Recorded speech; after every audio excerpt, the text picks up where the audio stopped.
How important is it to know one's goals before one starts Mm, to the MBA? How much should one be specific in your view? How much should one be flexible? I'm also asking this because you already had a great career, even pre-MBA. I mean, I've mentioned that to you earlier, and you were doing some great work. How specific were you in terms of what you wanted out of the MBA, and how much room did you leave for yeah, spontaneity, serendipity? yeah. So I'm gonna use a business school quote here just to make this really meta. One of the quotes that really stuck with me from business school is strategy is what you choose not to do. And so I think like even if you're confused about all the things you want to do in B school, it's maybe a good idea to make a list of some of the things that you don't maybe want to do.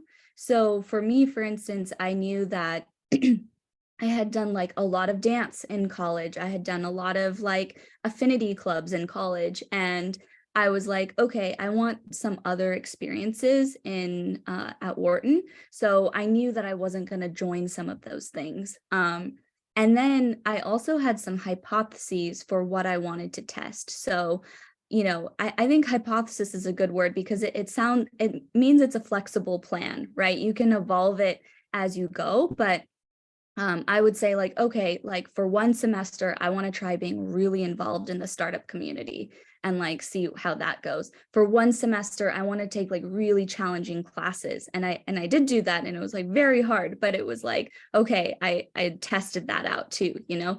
And so I would say it's a good idea to maybe have a list of like, here are things that I maybe don't want to dabble in. Here are some hypotheses I have of what I want to do, and don't do it in your head. You got to put it on paper, otherwise it ends up not materializing.